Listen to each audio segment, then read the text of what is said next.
Hi everyone, welcome to Ask Iosis. This is Architect Nihara and today we're going to talk about terrarium. If you remember, we made this 10 months back.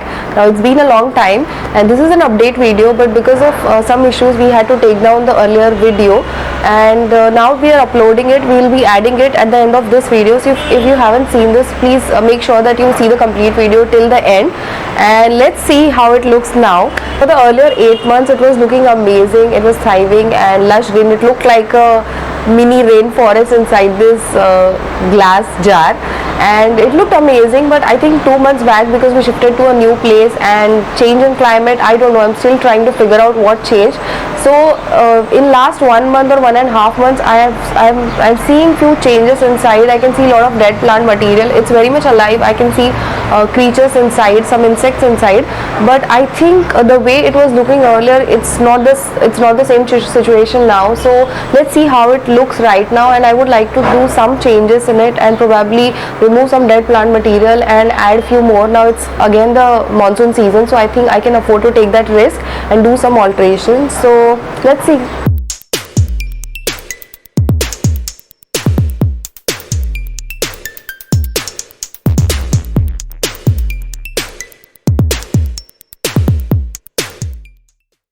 So many people asked how you can close this. Because I didn't have a glass lid, I used a transparent plastic, and then I had to cut it in a circular shape, and then using a normal sellotape I just stuck it on top of the jar. But sometimes with a glass container like this, you will also get a glass lid, so you can use that.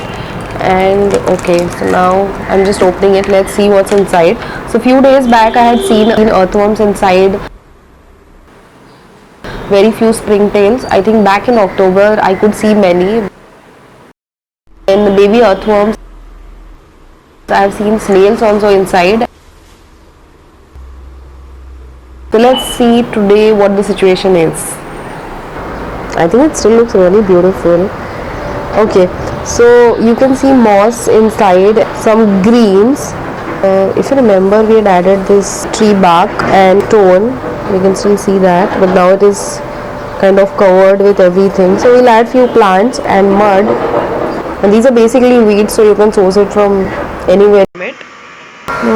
If you can observe, we can see a very tiny cobweb, very small water droplets.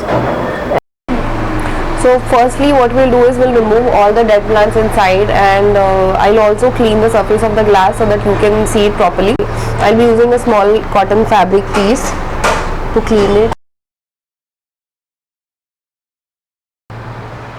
I'll show the front section here. It's looking beautiful. You can see some dead plant material here.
You're not supposed to open the closed terrariums. Obviously they are called closed terrariums for a reason, that once you close the lid, it develops an ecosystem of its own, and as far as possible you shouldn't disturb the ecosystem. But if yours is doing really well, then I'll suggest you that please don't open the lid and do any changes. Hope you liked the update part of this video. If you haven't seen the original video where I created it, then it will start now. We need a glass container, gravel, net, barbecue charcoal or activated charcoal, organic potting soil mix, variety of moss and weeds which can be sourced from any pavement or compound wall or a nearby park, peat sphagnum moss which you can get from a local nursery, some dry wood and bark pieces, colorful stones for landscaping, some tools like forceps, pair of scissors, super glue, earbuds, cotton, thread or fishing line, water spray bottle for spraying distilled water, and very important, few earthworms that you will find while collecting moss.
I had a lot of fun in creating this. If you recreate this, then make sure that you tag us on Instagram. The details of Facebook and Instagram are in the description box below. Also subscribe to Ask Iosis and please click on the bell icon so every time we upload new content on the channel, you will be instantly notified and we will be always in touch. Thank you so much for watching. Hope you had a lot of fun. See you next time with another interesting topic. Till then, bye.